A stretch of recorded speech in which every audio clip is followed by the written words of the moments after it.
Hello, my name is Lev Manovich, and today I am going to deliver a lecture with a provocative title, Future of Art. Not everybody knows me, so let me just introduce myself. I'm an artist, writer, and a theorist of digital art and culture. Currently, I'm a presidential professor of computer science at the Graduate Center in the City University of New York, and director of Cultural Analytics Lab. I was born in Moscow in 1960, where I started to study visual art at the age of 13, and then continued at the Moscow Architecture Institute. And in 1981, I immigrated to America and continued my education at New York University Film School. And then I saw early examples of new media, 3D computer graphics, and I realized that eventually this new type of media will be everywhere, and it will be the defining media of my generation. So in 1984, I found a way to start using computers to create my own art.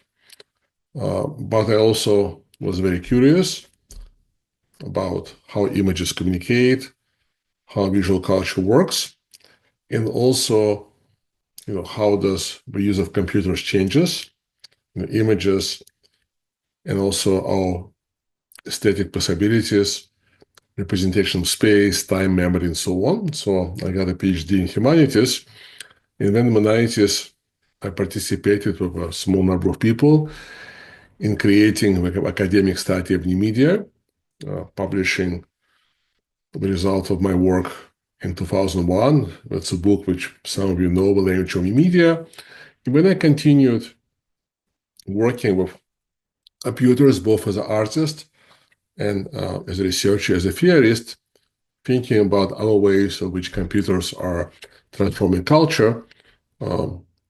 So in the last 20 years, I played a key role in creating a number of new research fields and approaches, such as software studies, cultural analytics, and more recently, AI aesthetics.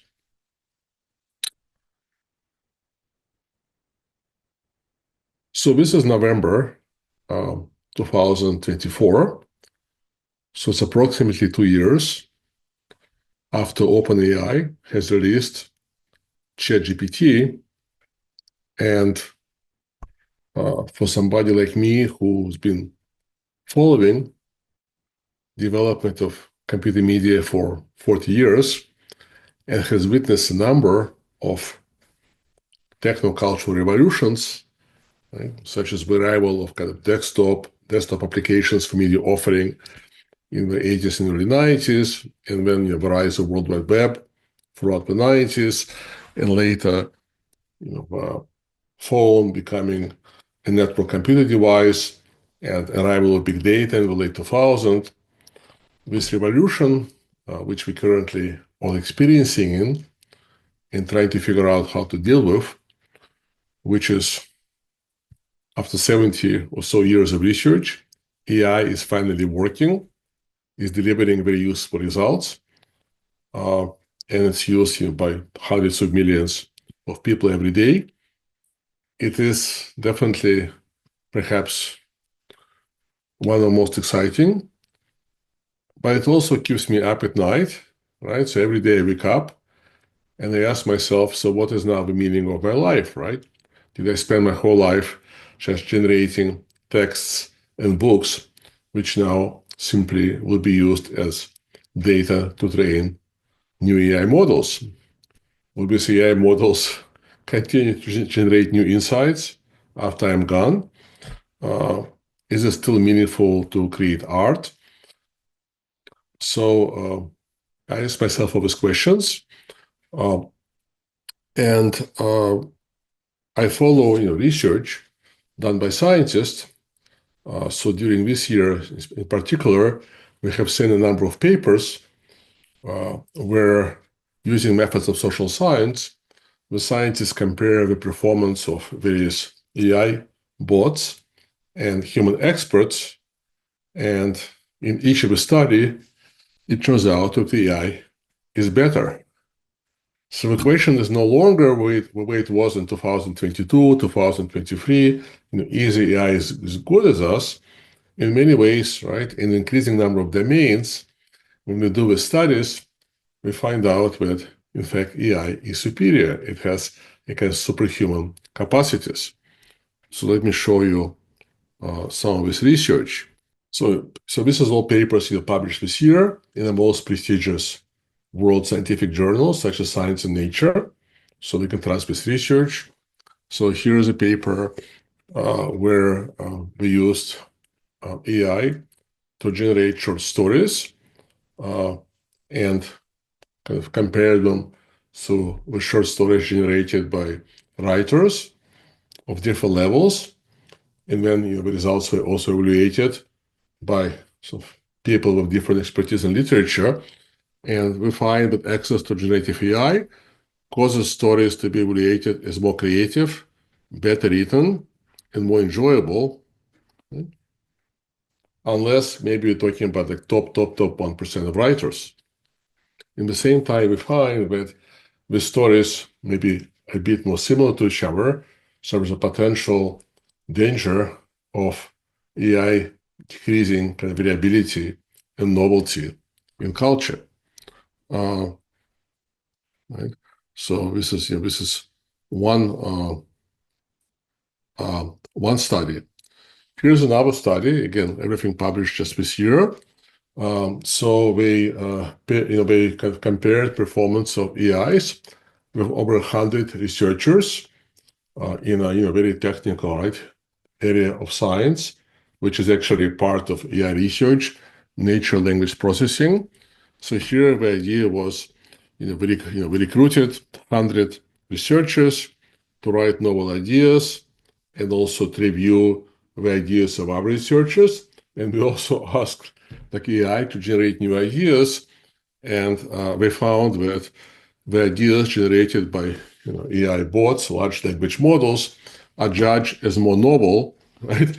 So 2 years ago, we're still wondering if AIs can be creative. Well, it actually, there's more and more proof that these AI models are more creative than even human experts, right? Here's another study where, again, published this year in Science. So here, we ask, again, humans, a large number of humans and AIs to write essays. So here the genre which we're looking at is student essay. So basically, again, the results demonstrate that, and this is ChatGPT, which is actually not the most powerful bot, right? I'm actually using Claude at the moment, which is, always performs better for me. So this is using ChatGPT. So it generates essays that are rated higher regarding quality than human written essay. So this is definitely a very unprecedented moment we're living in. And the question which I want to ask in my talk is this new kind of technological revolution where in a number of domains being tested, AI is being shown as generating better results than humans or being more creative than humans. Is it also going to potentially affect, maybe not tomorrow, maybe not next year, but in the long term, the area of human activity, of human behavior, which we think sometimes is maybe essentially human, which is the creation of art. Now, this talk started a few weeks ago because I had the idea, and I made a poster in Canva, and I can put this idea on my social networks, and this post provoked lots of reactions, mostly negative, where people were telling me that I'm wrong. So I've written text for today's talk as a response to these reactions. And right? And so this was a poster which I posted.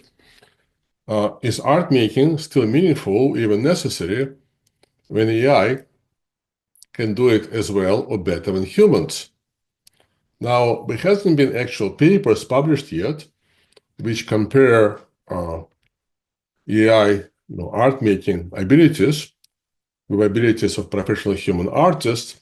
Like I've showed you papers where we compare performance of AI and kind of expert scientists in a particular field, or students writing essays, or writers writing short stories. But I'm sure that a similar study, which will show that under certain conditions, AI is also superior to professional artists, is coming any day, right? So thinking about all this, I went on to ask this provocative question. Perhaps art, this particular type of human behavior, has fulfilled its function in our cognitive and social evolution. As a result, it may gradually fade from our lives, replaced by new activities we can't yet imagine. Although we may have difficulty imagining this new world today, it's logically conceivable given AI rapid progress.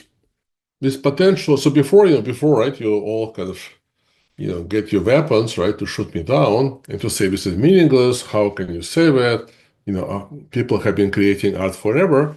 Let's try to come up with some arguments which will question this supposedly obvious idea that, we will be creating art forever.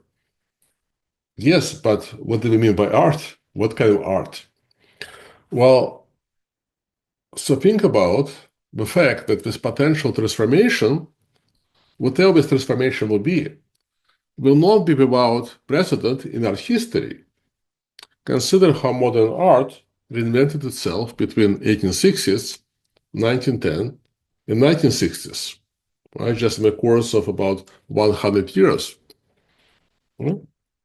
Abstract art, unimaginable in 1860, materialized by 1913. Installation, performance, land art, and multimedia, inconceivable in 1913, flourished in the 1960s, so just 50 years later. Now, the next transformation in the development of contemporary art was equally dramatic, and I'm not only talking about new genres and new forms of art, internet art, so-called net art, data art, etc., but I'm talking about something else. I'm talking about social, institutional, and economic changes. Right? So in the last 25 years, thousands of new museums and art biennials and art fairs were created around the world, and we turned contemporary art from a Western-centric practice into a global phenomenon. A development which I think was also inconceivable in the 1960s. In the 1960s, 1970s, and I think early 80s, and I still saw it when I came to New York in 1981, I mean, contemporary art was a very niche kind of field, right? With just very few people, and it was very, very far from world of mass culture. But in the last 30 years, art has become, right, part of mass culture. We have, tens of millions of tourists who visit contemporary art museums when they travel. And, what we see there, do we understand, or do we kind of pretend to understand? We don't know. But art, in a way, became like contemporary art, which is very difficult often, right, became a massive phenomenon. So this is just some of the shifts we've seen in the last, 150 years. So given these dramatic shifts in what constitutes art and how it is created and its popularity, another major transformation in coming decades is entirely plausible. But unlike previous shifts with expanded artistic possibilities, perhaps the next one may simply make most forms of human art making obsolete if AI can do it better than us, faster than us, more efficient than us. Previous shifts in the history of modern art radically changed what art is, evolving from representational to abstract art across all media, when moving from abstract images, as I already said, to objects, performances, installations, and projects, And then contemporary art, starting, let's say, in the 1960s, appropriated forms of communication from our fields, questionnaires, diagrams, statistical data, journalism, documentary filmmaking, in a way becoming a kind of meta-discourse of modern society. But through all these transformations, what remained constant was that art was offered by humans. Even if we use various media technologies and later computers, perhaps the next transformation will be more radical. So this is a kind of introduction and a summary. And now I will develop these ideas. So after I kind of posted this on social media, there has been lots and lots of comments. And, AI is being incorporated now everywhere, right? So there is already like AI developed by Meta, which is part of Facebook. And AI actually said left. So, so there are many questions about this and many questions about that. So AI actually summarized some kind of typical responses to this very, let's say, strange ideas. So when I wrote the talk, kind of responding to this AI summary. So one, let's say, perhaps the most common response to these ideas was that I'm talking about the results, right? So AIs at the moment are very proficient in generating certain artifacts, but these artifacts are media, right? So we generate text, we can generate video, animations, music, but of course, art is not only about the results, right? Art is also about the process, right? The process you go through in, when you kind of make art. And for many people, the result is maybe not the most important or not the only important thing, right? So the common theme in many comments was art making is not only about the results, which AI can generate increasingly well, but the process of making. And the humans will continue to engage in this process for various reasons, even if AI can create better outputs. So I want to address this argument. So let's discuss this idea, right? Focusing on art making as a process, as activity, as opposed to results. So people said, well, even if AI can generate better results, we still want to do it because we enjoy the process. Now, creation of objects in media, but we categorized as art, or doing activities, which we also put in this category of art, such as drawing, singing, playing music instruments, designing and performing a dance. Think about the whole TikTok platform and so on, is apparently very pleasurable for humans, right? So lots of humans enjoy this thing we call art making. And here's the example, right? All of us have become photographers, after 2008, when the makers of mobile phones have added kind of cameras, right, to the phones. So you buy the phone and you start taking photos. So consider such simple activity as capturing a photo of your phone. Today we take endless photos, and often we never look at them later, right? So I take, like everybody else, I take tens of hundreds, thousands of photos, and most of them I never look at them. Because the activity of taking them itself is meaningful, enjoyable, and psychologically important, right? I enjoy this moment of taking photo. Maybe it helps me to pay more attention to my surrounding. Maybe my memory, like there's some kind of process where this moment, this environment, this weather, this temperature, something registers better, right? Something creates a kind of trace, in my conscious or unconscious. So the activity itself is very pleasurable, right? Another example, of course, of importance of art making is use of art activity in therapy, right? So there is art therapy. It's been around, right, for a number of decades. It's very effective, apparently. I've never been in one, but apparently it works, right? So art, this is the example of why art making can be very therapeutic and psychologically useful to humans, regardless of results. So this is all true, but let's continue to question be seemingly obvious. What if in the future, this type of human behavior, i.e. process of art making with all psychological benefits, also loses its importance and disappears? Why? Because we see that in human history, some behaviors that used to be very important mostly disappeared rather quickly in modern period, or lost their importance. And of course, the prime example is religion. Right? Religion has always accompanied, human species for thousands or tens of thousands of years, right? Every kind of ancient civilization had some religion. And then, as the society started to industrialize and went through all kinds of changes in the 19th and early 20th century, in country after country, as the country reached a certain level of industrialization and modernization, yes, people still go to church, but obviously organized religion doesn't play the same role as it did, 200 years ago, right? It's simply not so important.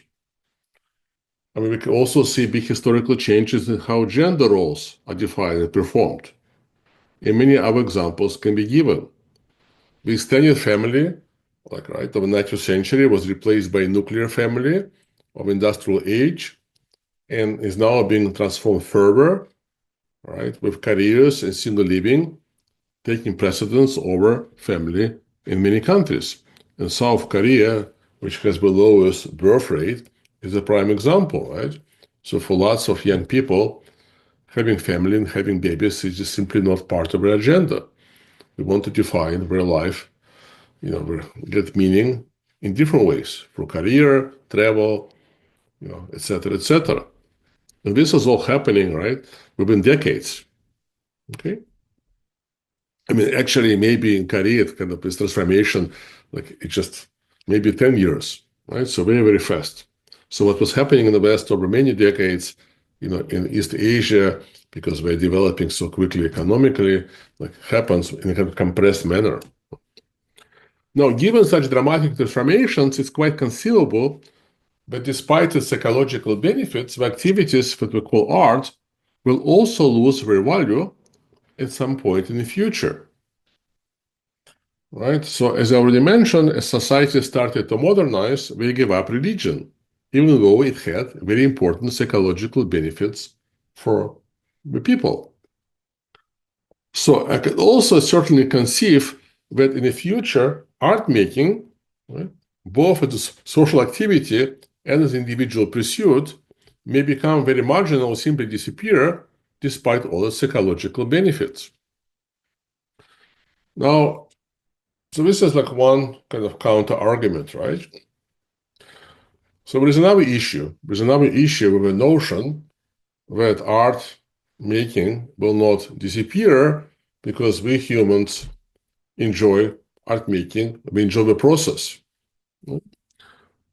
So again, when I posted my idea about possible, right, disappearance of art in the future, lots of people protested, and this argument that Lev, art is not really about the products, it's not only about results, but it's about the process, was in a way the most common counter-argument. So, and the argument I can summarize like this: while AI and technology in general may indeed gradually lead to significant replacement of human labor in making culture industry products and also art objects for the art market, we humans will still enjoy making art because this process is deeply meaningful and emotionally satisfying to us. Well, I don't completely disagree. After all, I'm an artist. I've been trained to make art since the age of 13 and enjoy making art today. But this is today, right? So who knows what happens in the future, in decades to come. And here's the problem with this argument. The problem, I think, with this argument is that it kind of assumes that all art-making process is satisfying and pleasurable. It kind of assumes by default when you're making art, it's very enjoyable, and and this is why we don't want to delegate any of it to computers. But this is actually simply not true, right?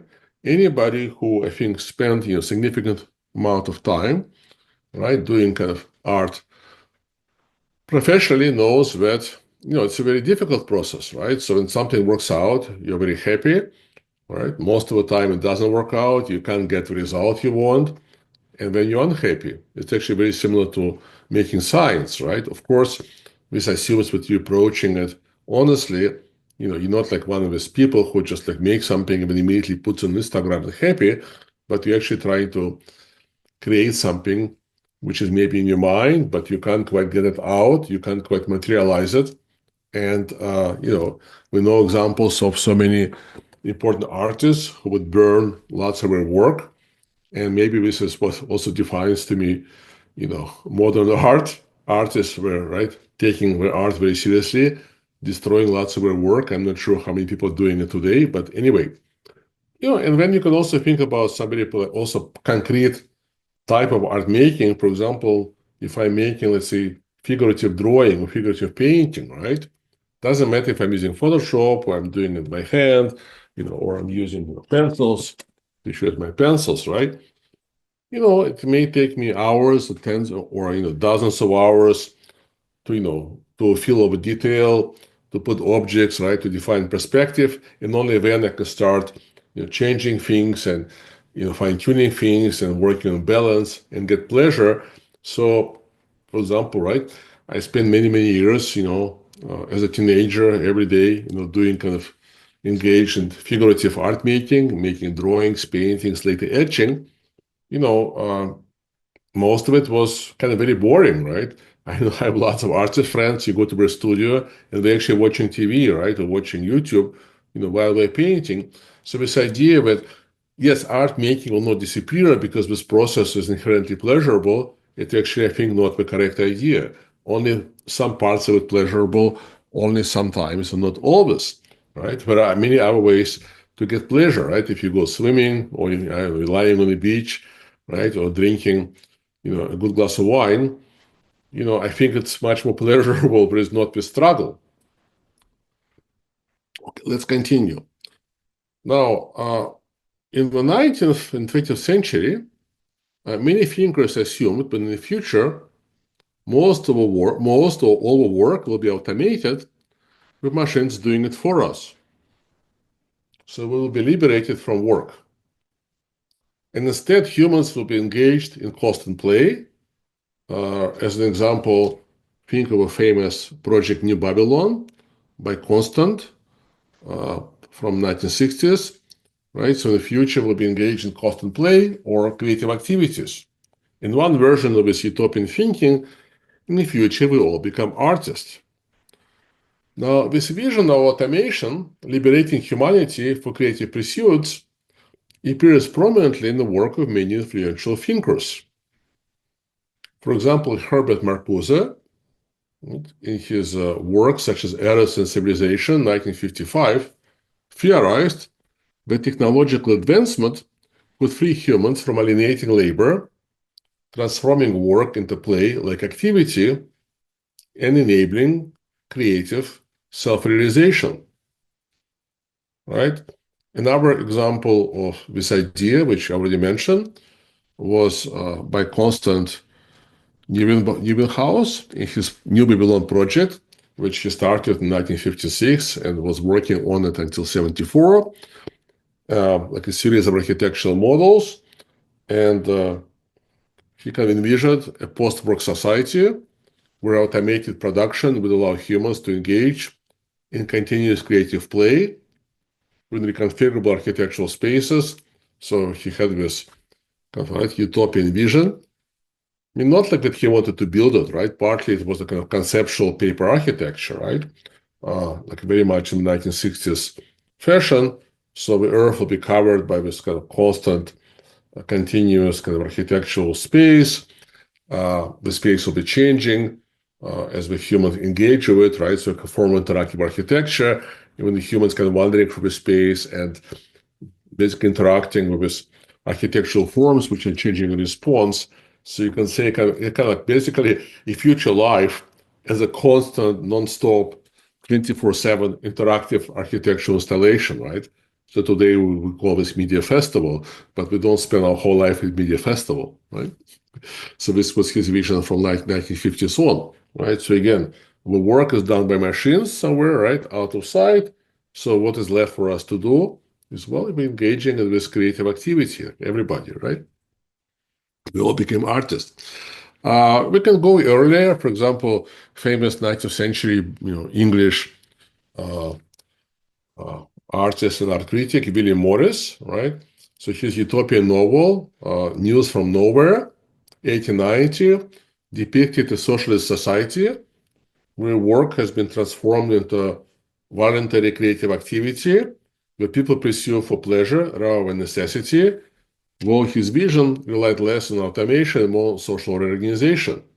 Well, now, looking back, right, at these visions, and I only named a few examples, but many, many others you can find, in a way we correspond, right, to this earlier period of industrialization where people saw that machines are replacing human labor, right, at factories, and think about also Luddites, right, like workers destroying machines in the early 19th century England, where today artists like want to destroy like AI machines, right? Because we're afraid that AI machines are taking like their labor.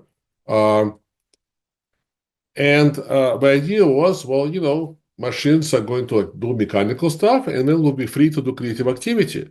Because I think nobody really in that period imagined that one day machines will become very capable of doing creative work, right? Which is what happened in the last few years, right? Generating short stories, generating images, animation, video, etc., right? Writing songs better than most of us, right?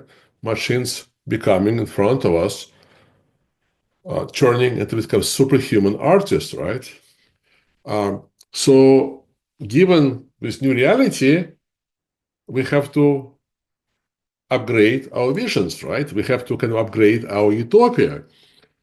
So what is the new utopia we can imagine? Well, I don't know, but I think for now, what we can do to get started is to question this old idea that in the future, machines are doing all the kind of mechanical work or simply doing most of the work, right? We don't need to work. And then, what are we going to do? We'll all become artists. Well, maybe we need to question this assumption. What if the future is completely different, right? So again, in recent years, we see new forms of AI becoming experts in creating and making art and not just automating work. So what if in the future, in fact, machines are doing our creative work for us, right?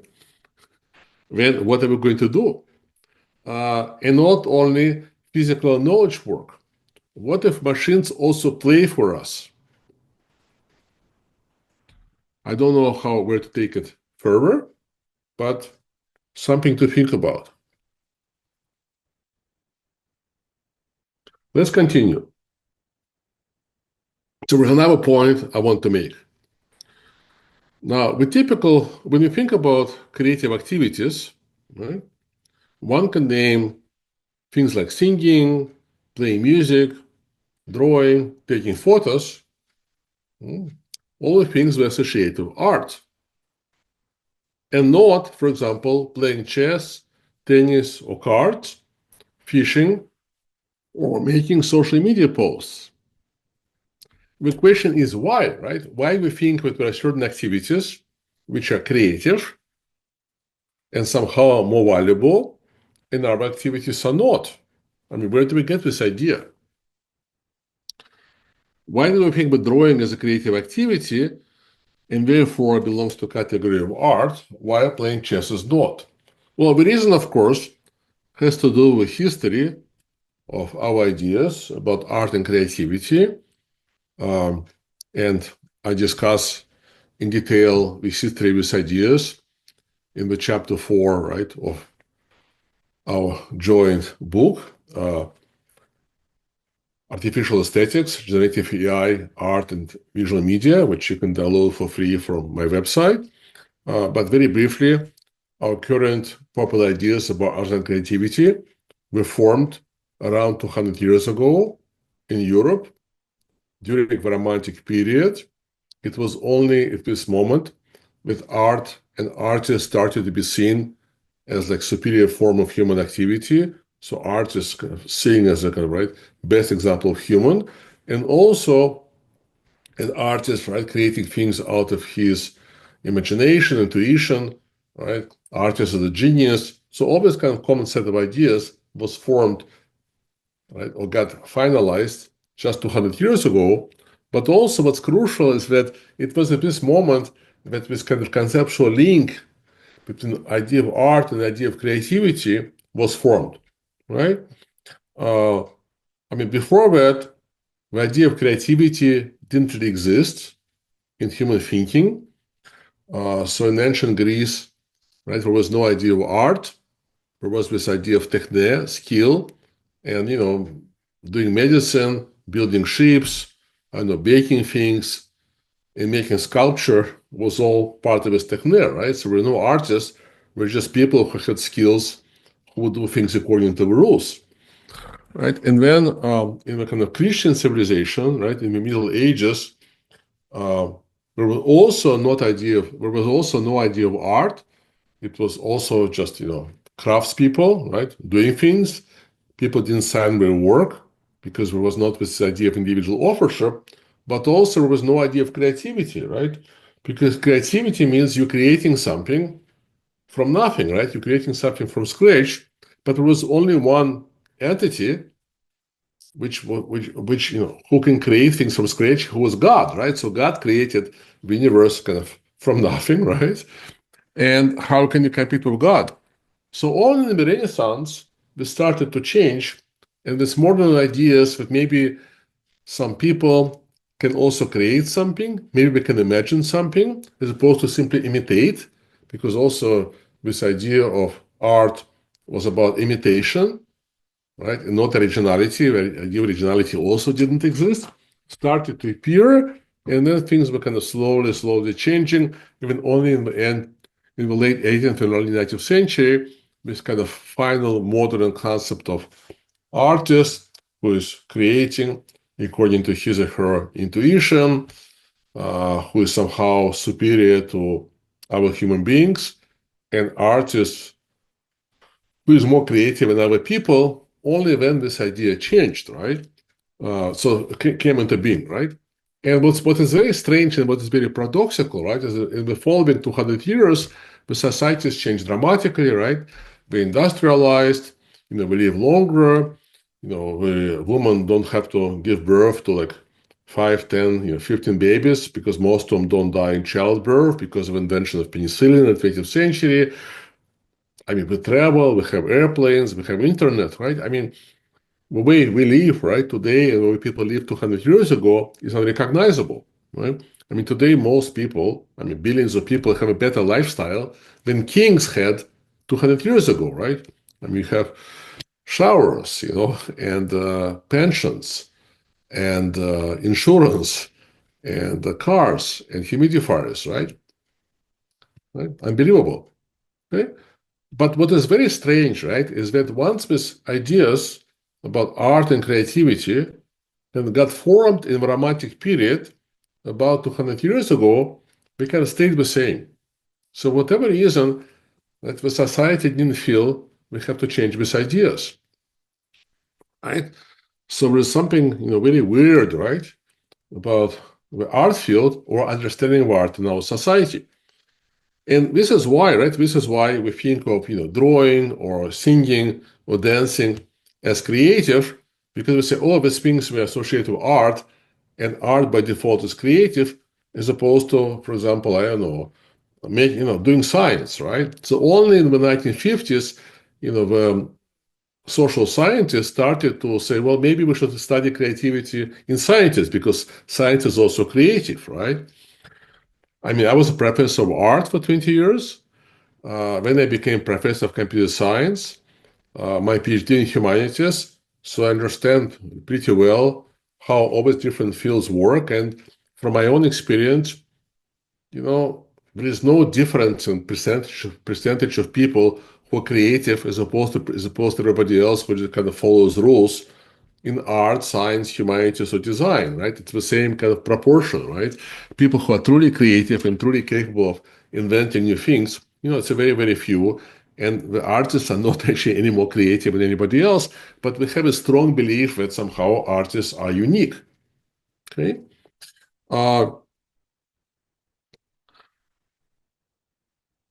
So now let's continue, right? And say, do average people living in developed contemporary societies actually systematically engage in these artistic activities, right?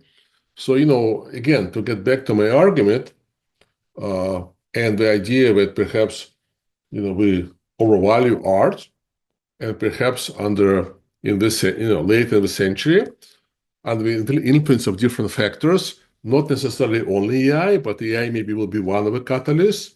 The importance of art will diminish, perhaps. People say, no, but art is so pleasurable, we enjoy doing it. Yes, but who is doing it, right? How many people are doing it? So that's interesting questions I wanted to ask. So do average people living in developed contemporary society systematically engage in these artistic activities? So what is proportion of people which enjoys drawing, singing, playing music instruments, and so on? Well, not that many, although, as I found out, more than I expected. Now, taking photos, right? Taking photos is a different story, because today I think it's the only truly popular artistic behavior today. And again, because it is so easy and actually doesn't require, right? It doesn't require any skill, because you just kind of press a button, and then the AI in your phone, the algorithms in your phone do the rest, right? And today it's very difficult to get a bad picture. You can have to try to get the best picture. So in fact, we're all already making kind of images with AI for 10, 7, 6 years, because of all the algorithms and all the kind of AI training, right, inside the phone. Okay. If you try to take a phone with like a professional camera, which doesn't have this automation, it's very, very frustrating. It's kind of hard to take a good picture, and in fact, you may give up, right? So I was curious to see, like, what is actually percentage of people in developed societies which engage in art activities, right? Maybe everybody is doing art, maybe everybody enjoying it, and then of course, there is no reason to give it up. So I found the latest statistics for 2022 from Eurostat, which is statistics being collected for Europe. So in 2022, respondents were asked about their practice of artistic activities, such as playing a musical instrument, composing music, singing, dancing, acting, photography, filmmaking, drawing, painting, sculpting, handcrafts, writing poems, short stories. Of course, right, it's a very, very long list. And especially if you include taking photos, yeah, lots of people take photos. So, but the results are kind of interesting. So we said how many people do at least sometime every week, 20 minutes doing it. And it's interesting that the proportion was actually quite different. And in a way, it corresponded to also the kind of level of economic development of the country. So weekly artistic participation was highest in Finland, Netherlands, Ireland, and Austria and Denmark. So in Finland, it went to 37%. But in Portugal, Hungary, Bulgaria, Croatia, Poland, and Romania, it was less than 10%, right? And I think once you go to the rest of the world, which is, let's say, less developed, is probably even lower, right? So not lots of people actually do enjoy these artistic activities. Was also interesting, women generally participated more frequently than men. And another thing which was also interesting, kind of shocking, with practicing arts, whatever it was, decrease of age. So then it turns out, well, actually, it's mostly young people who do it. Among those aged 65 or older, the numbers really went down.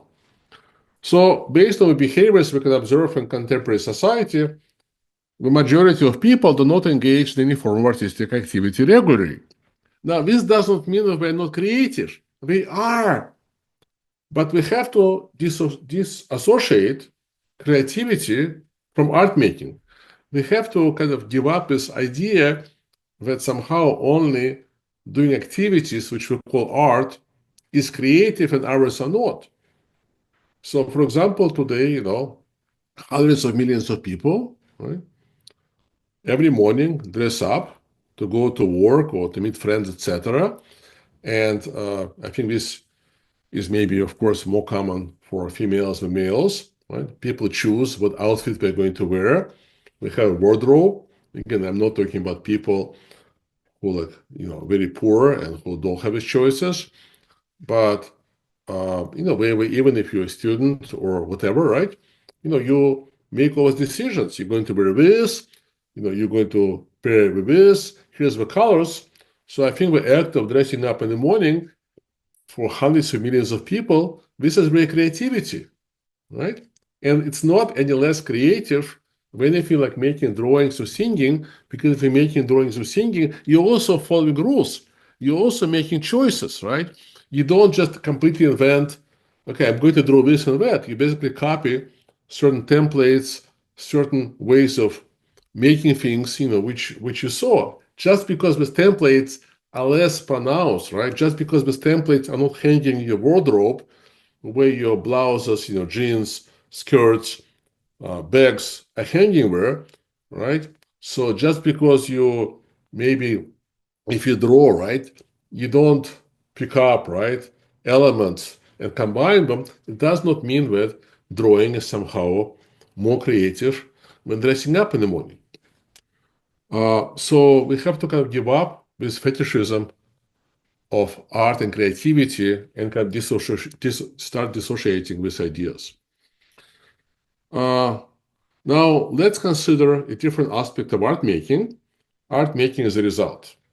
So we'll not be concerned with psychological experiences of people making art, which may include pleasures, joy, satisfaction, as well as boredom and frustration when you can't get something to work, but rather the results of these activities, which is what is seen and experienced by art audiences in museums, galleries, biennales, and all other places and interfaces, including the web and social media. Now, the institution of contemporary art revolves around these results. Now, these results can be something traditional like paintings or sculpture. They can be concerts performed, some electronic music concert performed, right, at a media festival. But let's just say these are all results. These are all objects, even though object can be performance, right? In other words, if it's artworks shown, performed, played in exhibitions, festivals, or other venues, which we designate as art venues. Other results of art labor in contemporary art universe include lectures and exhibition tours offered by the museums, texts published in art journals, and websites about art, and so on.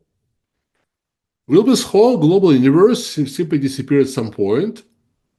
And if it does, when this may happen, right, that sounds very improbable. In fact, it sounds counterintuitive because the popularity of contemporary art has been growing tremendously. The prestige, the money invested in contemporary art, always has been growing a lot in the last 25, 30 years.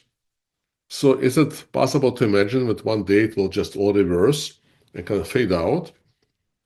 Well, why not? Not tomorrow, not in the next 5 years, but in the next 50, I would say it's a 50-50 chance. So why I'm so bold, right? Again, I want to come back to the kind of summary I presented in the beginning and invite you to think about very radical transformations in the identity of art, professional art, over the last 150 years, where what was considered to be art in one period, right, and what was considered to be most important became like almost marginal in the next period, and what would emerge as like the avant-garde forms of art in the next period was inconceivable earlier. Again, think about modern art in the 1860s versus 1910s versus 1960s, each 50 or 60 field, this field was changing dramatically. Who conceived of purely abstract art in 1865?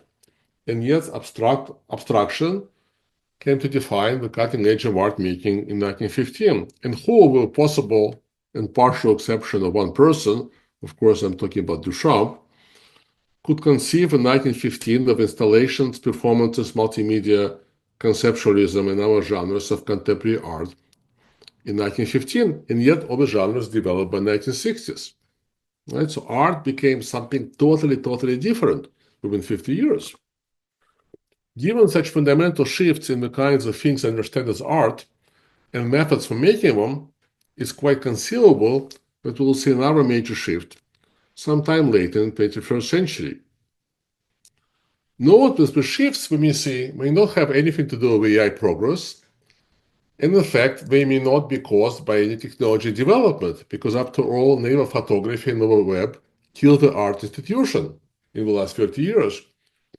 In fact, despite these technologies which promise to kind of democratize art and make everybody into the artist and perhaps render professional art unnecessary, what happened was the opposite.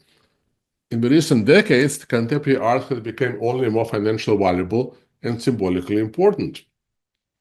But it's also possible that eventually with the development of AI, its intellectual and aesthetic excellence and superior creativity will become impossible to ignore. Perhaps when society realizes that similar to AI performance in other expert areas already today, AI also performs better than 99.99% of people who graduate with art degrees, things may start changing. And then the whole contemporary art institution, based on 200 years old romantic ideology of creativity and genius, may simply collapse overnight, or it may fade out more gradually, similar to how organized religion, gradually lost its importance. So think again about evolution of human society and human species. Not everything is permanent. Consider these transformations. We have seen a general decline in warfare and violent conflicts since World War II. Democratic governance has spread to many more countries since the 19th century. Marriage patterns have shifted dramatically, with people marrying much later in life, if at all. Women have gained vastly expanded rights and roles in society. Right? I think what happened with kind of female role and identity over the last 100 years, it's maybe the most dramatic transformation humanity have seen yet. And it happened, pretty quickly. Families have become significantly smaller in most developed nations. Our communication has transformed from postal letters to instant global messaging. These changes in many others demonstrate how human society continuously transforms. Art as a historical concept, encompassing lots of very different activities and types of artifacts and behaviors over many thousands of years, is a recent invention, right? There was not really this concept of art 200 years ago, right? Because, for example, this abundance of museums, like these kind of warehouses, where you have everything from, things created 5,000 years ago to most recent stuff, and it's always different stuff, it's called art, didn't really exist yet, right? So it's a recent invention. The idea of art was generated by the rise of museums, mass education, and photographic reproduction, right? They were always activities and behaviors that did have something enough in common to justify putting them into a single concept umbrella is a big question. It's logical to expect that as many other fundamental parts of human existence change in modern human history, especially in recent periods, largely because of development of technologies and science, many of activities we call art will also change. Some will simply disappear, and others will get transformed. And here's now a possibility, which I will not develop in any detail, but I just want to mention it. Maybe it already happened, but we didn't notice. In fact, it's logical to assume that some of the dramatic changes in identity of art already took place in recent decades or even earlier, but we simply didn't notice this because our concept and intellectual systems lag behind with social reality. So perhaps art today is happening in very different places, being created by new actors, and not in museums, art galleries, or art schools. And here's one possibility, right? So what we now call art historically included various functions, right? For example, decoration, right? In all cultures, people can decorate their bodies, their clothing, their utensils, and so on.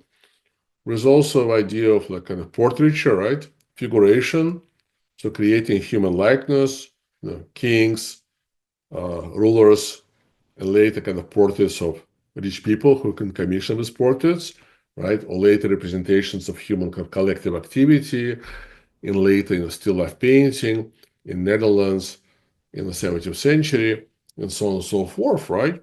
So what happens, I think, in the early 20th century is that this institution of fine arts, it kind of begins to be interested in our questions, right? So art starts to focus on its own mechanism, its own media. So we have abstract art, and then eventually we go to conceptual art, etc., with the performance in the 60s and happenings, right? So, the artist starts attacking the canvas and so on and so forth. So today we have this kind of temporary return of figurative painting in some countries. But in general, if you look, for example, at like what we consider as the most important 20th century art, what we see in our museums, it's actually not figurative art, right? It's various isms, it's various types of abstraction. And today we have, for the last 30 years, we have digital art, electronic art, which is often concerned with critiquing technology or with like uh, kind of illustrating various social concerns, like the bias of AI, etc. But I would say for me, electronic art or digital art is very different from traditional art because it's actually not about the art of about the human beings. It's not doesn't represent kind of human drama, doesn't represent human narrative where literature does. Right? It's very different from, let's say, Balzac, Flaubert, Tolstoy, I don't know, Proust, etc., or cinema or TV. It's kind of art about data in a way, right? Which I think limits to how interesting it is to lots of people because people are interested in other people, right? So if you say that one of the key functions, so you can say what happened to this kind of traditional functions of art? Well, they are performed, but not by artists, right? So we have all kinds of fields of design, which involve decoration, but also designing interfaces, web design, web experience, industrial design, web design, right? So we're kind of doing the decorative function and also crafts function, right? Design. And then kind of telling stories about human beings is not done by artists, right? Like artists are not sitting where easels on the street and making some like detailed paintings of, I know, life and Yerevan or other places. This is done by TV producers, by actors, by film directors. So this idea of representing human life is kind of was taken over by cinema, still literature, and also by TV, right? So in the last 20 years, TV can also change itself. So now we have this very long TV series, which are like Balzac, Tolstoy in scale. So these traditional functions of art, in fact, done by other people who we call culture industry or creative industry, with artists are doing something else, right? Artists can be, for example, journalists, right, or social critics, etc. So it already happened that the traditional functions of art are done by other people. So anyway, I will finish here. So the point is, of course, not to say that all different things which we include into the category of art will disappear tomorrow, but to simply point out that the rival of generative AI and its superhuman, creative, and representational in media making abilities is exceptional. We see research that its performance is already superior in a variety of fields, including some of the fields we associate with art and creativity. And when to use this strange, right, and perhaps disturbing knowledge as excuse to ask what may happen to a thing which for 200 years we thought was so central to humanity, which is art making, and then to look at the right a bit development of these ideas, which we take for granted historically, to point out that our ideas about art and creativity are quite recent, and to also wonder about the fact, that today we go to art museums and we find works, artifacts created in ancient Mesopotamia and Middle East and Asia and the places which are now in South America, but these people had no concept of art or creativity. So why do we put all the stuff into this idea of art museum? Maybe it's time to start taking this concept apart, and maybe we'll see this is happening if AI is kind of taking over or showing these superior creative capacities. Anyway, I don't have answers. I see my goal as a thinker, as a cultural critic, as a cultural commentator is to generate questions, is to remind you that our ideas, which we often take for granted, haven't always been around. These ideas have history.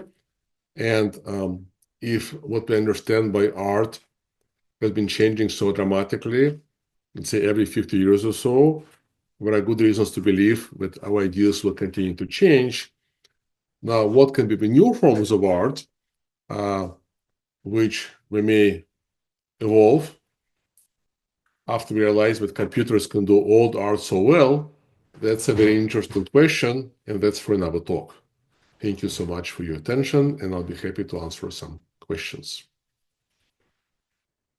So while we're waiting for questions, what we can do is that, basically so this year I've counted 74 lecture invitations from 31 countries.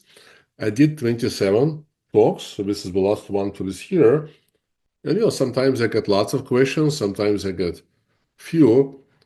But what I realize is that, and that's another disturbing and interesting example, like I can ask AI, right, to come generate questions, and probably it will give me 20 questions right away.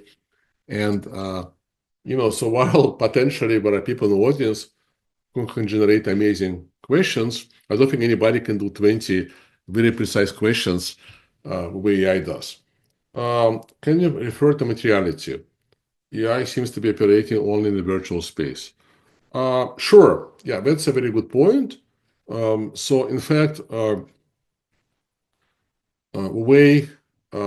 contemporary forms of AI, which became popular, right, in the last 2 years, it's basically like a web-based, right? We're kind of web-based, so it's a software. So it exists in the realm of a screen. And in fact, this AI was only possible, right, because of a tremendous, unprecedented accumulation of kind of human knowledge and human media artifacts online over the last 25 years. And once people figure out that they can kind of take all this and then use it to train a neural network, and with enough training, the neural network will learn patterns and structures in this huge repository of human knowledge and human creative work, and then it can generate new artifacts, right? Give you answers, make images, but we also images, video, etc., etc. So from this perspective, indeed, it will be interesting, and of course, there are examples of it also going back, decades, which are not maybe as prominent, as multiple, but there are examples of artists creating some systems, which can be called AI systems, which are, for example, interactive, right? So the history in the computer music field of people developing software, like for example, like musicians improvise, right? So you play some music, even the software is listening, and then software starts improvising, right? So that's very, very interesting. But I think, and then of course the question of materiality is very important, right? So what I like about going to a museum is that it's a very particular physical space. Often it has, very special architecture. It's a quiet space, right? There is no advertising. It's a very controlled space. Even there are objects, right, inside the space. And actually, I'm not sure that lots of contemporary art would work if you can take it outside of this kind of white cube of museum. It seems to be, very, very sort of sensitive to these conditions. But of course, you can use AI to, write the idea, right? Develop ideas for your work, and then, send these ideas to assistants or to the studio, to a factory, and maybe execute the piece, right? You can also imagine some like robots or, some machines which would actually go, you install them in the museum where we can create things as well, right? So I think that we shouldn't limit ourselves by thinking, oh, like AI can only make text and images, because of course the next revolution will be in robotics. Okay, so I just want to show you this. Why AI is superior to all of you already, right? So here we are, right? So, so you're all educated, right? You're smart, you have degrees, but you can't think as fast. So again, I'm not saying this is most profound questions, but what's interesting is how fast AI is, right? And how precise it is. It's actually asking me about things I talked about, and also how encyclopedic it is, right? So here's the 10 questions, and of course I haven't read them yet, but I'm sure that half of them I never thought about, and it's amazing. Here we go. Okay, so let's see what humans can ask.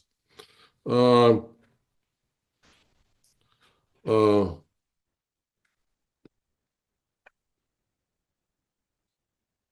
so how will the AI be creative in the future without any inputs from humans' prompts? Isn't that required for creativity?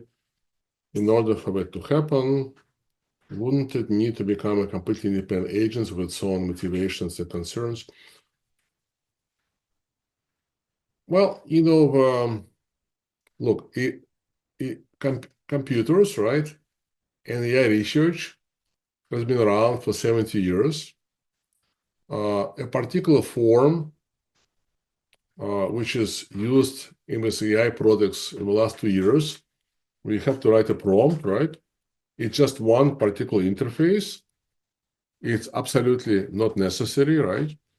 So you can, for example, have a kind of database, right, of content, and have a software which will generate some works out of this database.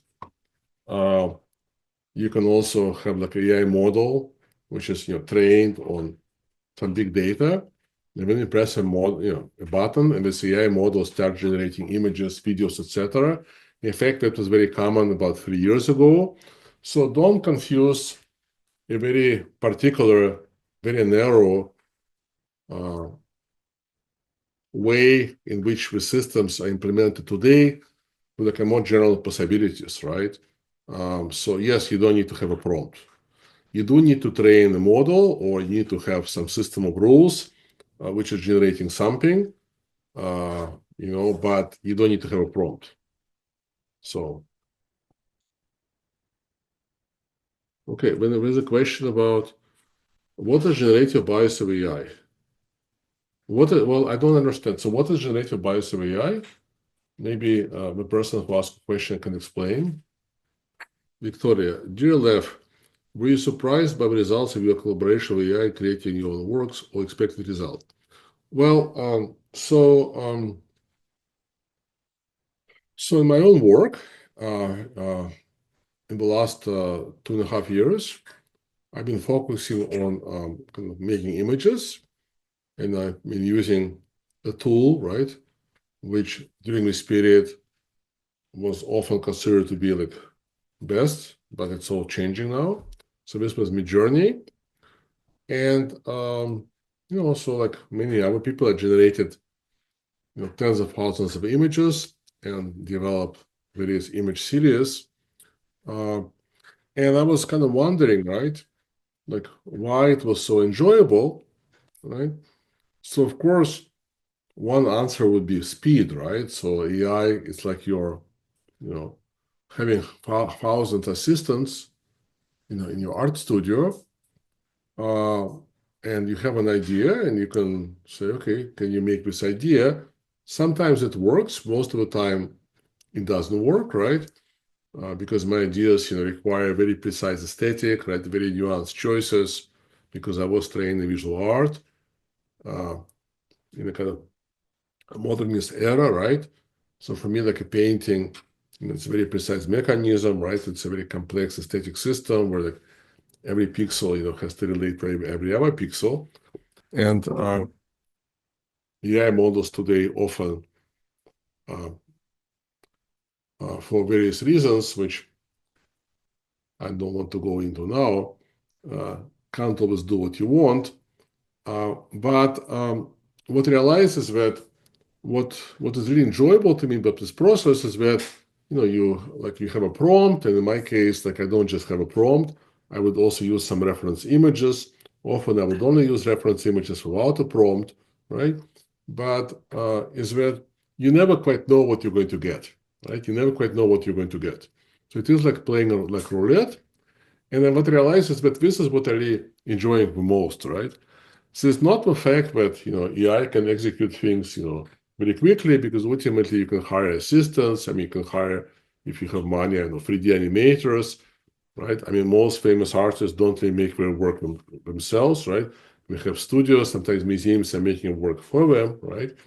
So the efficiency and the speed is not the kind of, in a way, the most important thing, right? But what turns out to be, at least for me, is more enjoyable is precisely that it's a kind of collaboration, although this idea that you collaborate with a machine, I think intellectually it doesn't really make sense also. It's a kind of, logically, it's a stupid idea. I mean, it's a logical idea, but the fact that, you type a prompt, and then this prompt, right, causes something to appear out of a latent space of a model, and you never quite know, right, what you're going to get. And this process also, in a way, it is like a traditional art making process where, usually to get what you want takes a certain number of hours. You keep trying, and then suddenly it happens. Suddenly you figure out your prompt structure and your reference images, etc.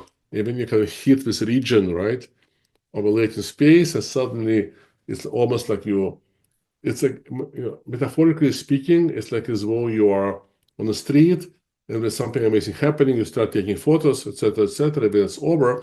So it is this unpredictability, right, which I find most amazing, right? So from that point of view, of course, the industry wants to make things predictable, right? Because people want to use it for work, people want to use it for labor, people, illustrators want to make it, or concept artists or 3D animators or game designers want to use it to make their work more efficient. But for me, I don't have this purpose. And it is with unpredictability that you never quite know what you're going to get, is what's enjoyable, and kind of reminds me why I was also enjoying in my, say, previous period of my work, visualizing data, right? Where I was working with visualizing, creating visualizations out of data sets, because also until the software started to render visualization, I would never quite know what I was going to get.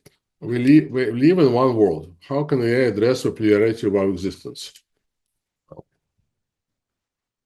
I don't know, right? I mean, there is not, it's up to you to figure out how to use these tools to, I think, address the plurality of our existence, multiple points of view. Uh, but one thing I would say, which is maybe relevant, one of the limitations of AI development at the moment is that the companies, of course, competing, right? Who is going to occupy this kind of huge market? In a way, it's like the next thing after the search engines. So we used to be with kind of search engines wars in the late 90s, early zeros, and when Google kind of came to on top. So now we're kind of training with AI models, right? Huge amounts of data. And then the idea is that we want, each model to do everything, right?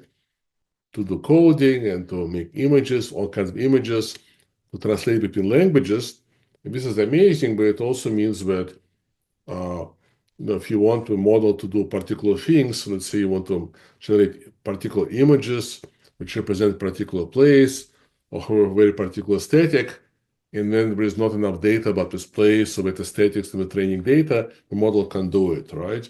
So it would be, of course, more useful to have lots of models, right, which are trained on particular, right, more narrow data or have more particular narrow capabilities, and then perhaps, you'll be able to represent plurality of worlds or just do lots of different things.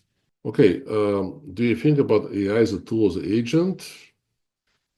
Uh, well, so agent is somebody, right, who does things on your behalf, right? So, for example, let's say, so this is right.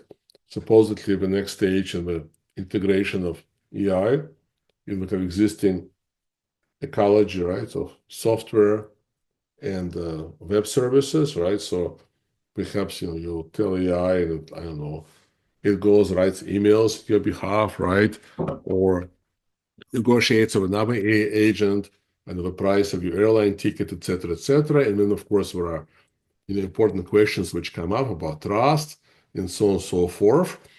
Uh, I think that I mean I actually don't know really. I mean I haven't seen examples of a use of AI as an agent in art activities, but it's definitely possible. Possible. It would be interesting. So what role can abstract art have in the age of generative AI? So I think we're thinking about abstract art, right? And the history of abstract art, kind of abstract imagination, in the 20th century, in connection to digital and software art, I think that's a very interesting topic.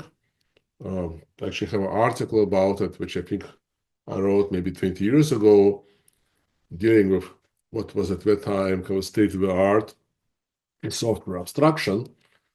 Um, so, um, um, so I think um,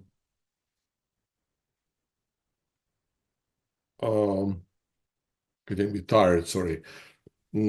So of course, here we have. I mean, one. So I think say one interesting thing to mention, right, is that with abstract systems created, right, by artists in the beginning of 20th century, right, Mondrian or Malevich or etc., right, Kupka, Delaunay. We didn't say, "Oh, I want to go express myself," right? This idea of like expression didn't really exist. It's like a later post-war idea, right? Of course, we're looking at Cézanne and we're thinking how to take kind of Cézanne, who's already abstracting of reality, how to take it further. But ultimately, we're all influenced by different philosophical and religious movement of the time, and their aesthetic system of abstraction in their minds, right? They were not just simply like formal systems, but were expression of particular philosophical and religious systems, philosophy, and so on and so forth. We were all very educated people. And maybe maybe it is with seriousness and with convictions, which in a way gave abstract art this vitality and this force, right? So it wasn't simply like a formal thing. And then another thing, of course, is that when you think about a different type of abstraction, right, which is more like expressive. So let's say some works by Kandinsky and the later generation, people like Francis Bacon, right? Abstraction develops as a result of this very material process, like artists kind of working, doing things, uh, applying, right, all kinds of processes, erasing things, applying different tools. So it was not simply like, carefully, right, arranging kind of pixels on the canvas, right? And this materiality, we feel it, right? So when we look at many abstract works of art, it's particular materiality, it's particular conditions, the traces of human intentionality, of human body, of human decisions, of human indecision, of human doubt, right, of human frustration. Somehow we're reading it in a work, right? And this materiality is, in a way, right, is not where if AI is just generating pixels, right? Uh, so there's a big difference between the pixel-based, right, screen-based abstraction and the abstraction which developed as a part of a material process. Uh, so I think in general, again, it's kind of very hard to speculate, but I think if a generation, right, of all kinds of images, which emulate, every possible style and emulate every possible artist, but the result is just JPEG, right? And the same thing goes for video, right? But let's say generation of images becomes so easy, right? If everybody can just kind of press a button and, say, okay, well, I can have, images which emulate, tens of thousands of artists, contemporary artists from the past. Well, it suggests, right, that material art, right, art which is actually created through various material process, right, which has this materiality, which is not just the flat thing on a canvas, will become more important, right? In fact, when I go to the best places today to experience art, right? So this is of course my own opinions, my own preferences. I'm not saying this is objective, right? So for me, like I mean, I don't go to like electronic art places. I don't go to art electronic and these kind of places. But because precisely all this art is immaterial, it's very rational, right? It's all about like ideas. And then the work is done by algorithms. And I prefer art which is actually done by hands, which is sensorial, art which I can appreciate without having to read a statement. So when I go to Art Basel or Frieze Art, so I live in Korea, so the last few years, like every year we go to Frieze Art in Seoul, and this has been like most enjoyable art experiences for me in the last few years. I'm surrounded by objects. Yes, they're typically abstract, because abstract things are easier to sell, right? You don't see lots of figurative things, these kind of Asian art fairs, but they're not flat things either, right? They're kind of, they're not installations, because installations also hard to, right? Hard to put at the art fair, but they're kind of something between sculpture and painting, right? Where this kind of two three-dimensional things, with all kinds of material things, made from strings, made from this material, etc., etc. And this actually seems to be what people want to buy. And I think there's a good reason, right? Because we say, why do we have to buy images, right? I mean, there are already, billions of images on Instagram. Now AI can make images. So let's make something which, let's buy something which AI can't make. But the last thing I want to say is that, but in the same time, it's, let's say, I'm not sure that this argument that, that the development of the further development of digital forms of art, and you can say AI can fit in with the history of digital art because it generates videos, images, animations. It basically generates digital files, right? So it's okay, it's a new mechanism, but it basically, in terms of what it makes, it fits with the history of digital art. I'm not sure, but it's, but we can just say, okay, because of it, the art which will become really important in the future will be this kind of material, installations, and this kind of physical objects you see art fairs, because the same argument was made, in relation to books 25 years ago, right? So in the 90s, people said, okay, now the internet is coming, the books will disappear. I mean, you can basically publish everything online, and the books will become this kind of marginal thing, and the books will be very physical, right? Very three-dimensional. Like the books will become like artist books. That actually didn't happen, right? I mean, you go, but yeah, but it's still that bookstores are less important than they used to be. Like New York, basically whole Manhattan just had like pretty much one good bookstore.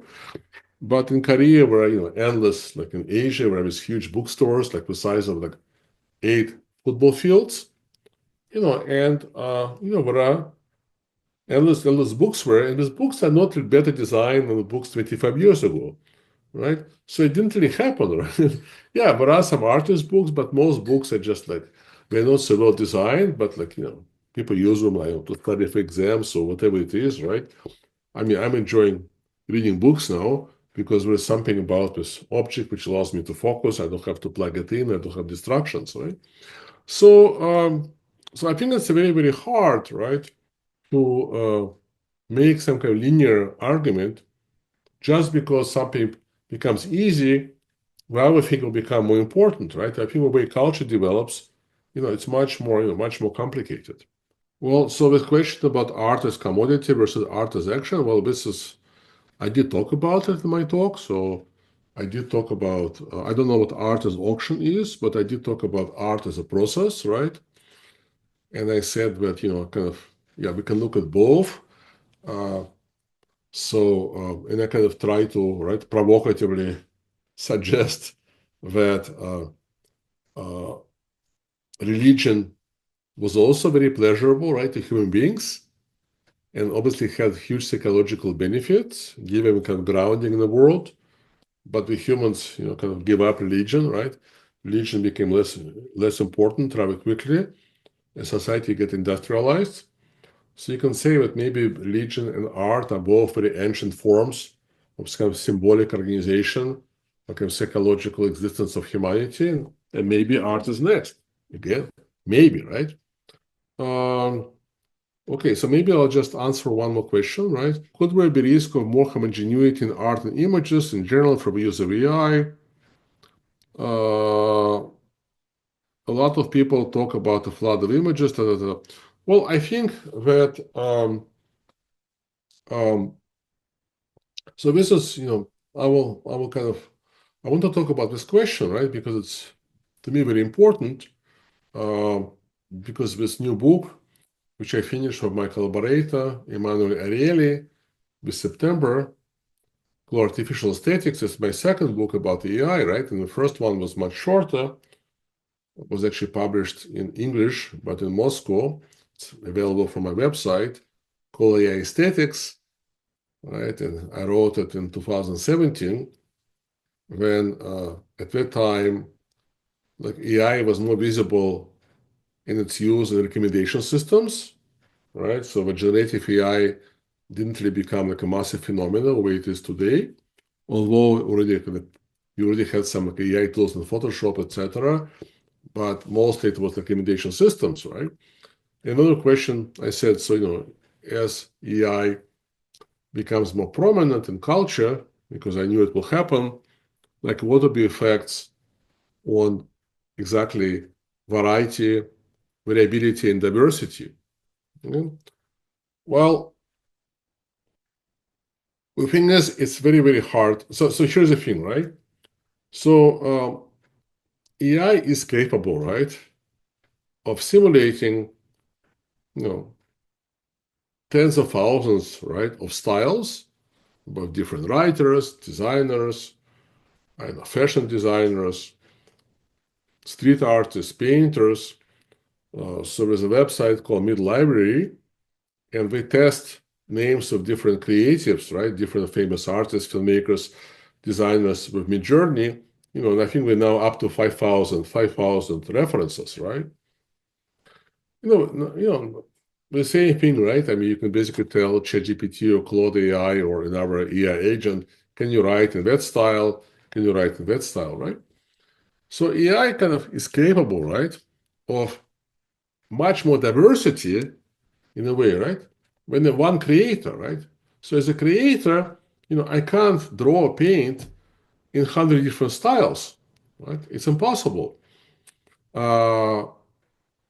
Just as, I can't walk in 100 different ways, right? There are only particular type of professional people who spend their life kind of training to speak in different ways, right? To walk in different ways, to move their bodies in different ways, right? And they're called actors, right? So actors are the ones who spend years training themselves to emulate, in a way, different styles, so to speak, right? To emulate different identities, to emulate different type of uh, accents, right?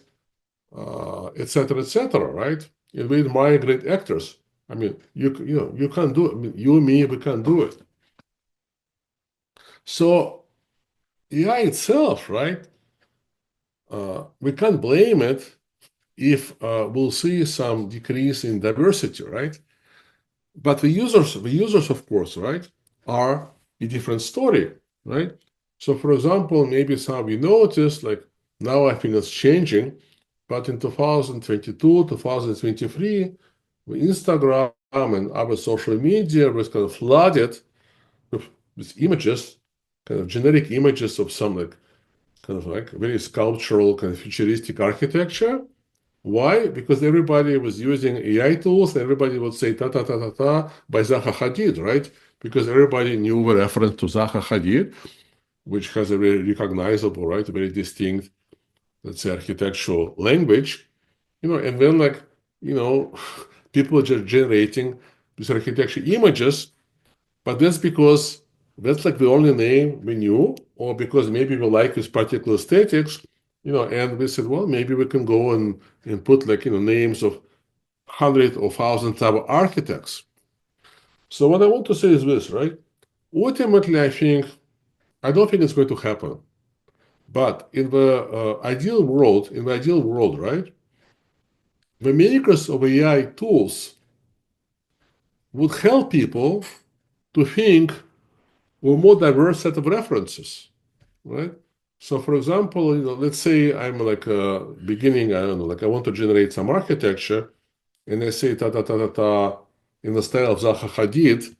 The system should say, well, Lev, maybe you should consider our architects because there was already like 1 billion images in the style of Zaha Hadid online. I analyzed it, but maybe here are some other architects who you should consider, right? So the system should educate me and should actually suggest that I should use it in other ways, right? But I think it's probably not going to happen, but that's what I would love to see in the ideal way, right? Guys, I think I'm sort of a bit running out of energy. Um, so maybe I want to kind of finish here. And thank you for your attention. But I want to finish with a bit of a um, uh, a bit of a encouragement. So first of all, so basically, um, this new generation of digital tools, which we call AI, is amazing, is unprecedented, but we're only as good as you are, right? So if you have a little knowledge of history of culture or contemporary culture, if you read different things, if you look at different things, if you actually have diversity in your head, you're going to use these tools and get very interesting results. If you don't have lots of knowledge, lots of expertise, you're not a very curious person, yes, you will get this very generic results, right? Like, for example, one thing we know about the current generation of AI image tools, right? If you give a very short prompt, you get this very generic, idealized images, right? But if you give them a very long prompt, lots of detail, and you keep iterating the prompt, eventually you can get something interesting, right? So in a way, the results which you're going to get are proportional to the amount of labor, the amount of creativity, and the amount of imagination you're going to put into the tools, right? So don't blame the tools for generating some statistical mean images. Don't blame the tools for doing cliche things. This tool is like a mirror. It's like a mirror of you, right? If you have nothing here, you will get nothing from AI. If you have rich imagination, if you have good knowledge of our history, if you actually have skills, if you're interested in subtle things, you can get the subtle things, right? But it takes work. So go get educated, and don't only and try to learn something about the history of digital media. Learn something about the history of like AI art. I'm not sure actually if there's any good book about it. Um, but if you ask actually ChatGPT or Claude AI, like, so what is the history of using AI in art? It will tell you, right? And don't limit yourself by focusing on this contemporary paradigm, which is the prompt, etc., etc. This is just a particular moment, and within 2 or 3 years, perhaps we will take these new tools for granted, just as we take, the social media for granted, just as we take digital media for granted, and then something else will be called AI, and we'll be asking all these questions about something else. And the last thing I want to say, look at research, right? I mean, don't just walk around with some like opinions. Oh, AI is this, AI is that. But it's methods to study AI performance. I showed you examples of the articles. So look at the articles being published in Science and Nature, because people study this question systematically, and this is what I want to say at the end. 100 years ago, 200 years ago, the artists were very educated. People like Kandinsky or Eisenstein, or many other artists, they had degree in science and engineering before they became artists. In the 19th century, when people were admitted to art academy, we would study for 15 years. 15 years, right? Well, maybe that's why, the art of a previous period has this amazing quality, right? So I think making art became too easy. Calling yourself artist is too easy. Just because you went to art school and learned how to write some statements and talk about social good or other fashionable topics doesn't mean you know anything and have any skills. So I think that in the hands of really talented, educated people, AI will be amazing. In the hands of everybody else, it will just reproduce the garbage and the lack of skills and knowledge, which is in these people's hands, right? So AI will reflect society. Don't expect it to make it better. So, and if AI can make you nervous, and if you're actually smart, you should basically be waking up every morning like me and feeling kind of, I think, terrified, and wondering about this new mirror which we created. And in my case, okay, I've been active like 35 years professionally. I published 17 books. I played like a role in all these different fields. So now I can do whatever I want. But if you're a younger person, AI, the existence of AI, the emergence of AI should encourage you to work much harder. And only hard work generates good art, right? There is no such thing as you wake up and suddenly make masterpiece. It just doesn't happen. It never did. And I don't think AI is going to change it. So thank you so much. I'm sorry I didn't answer all the questions. Sometimes hard to understand, kind of exactly the question when people ask it in a short way. But thanks to organizers, and I hope to see some of you in person. Thank you.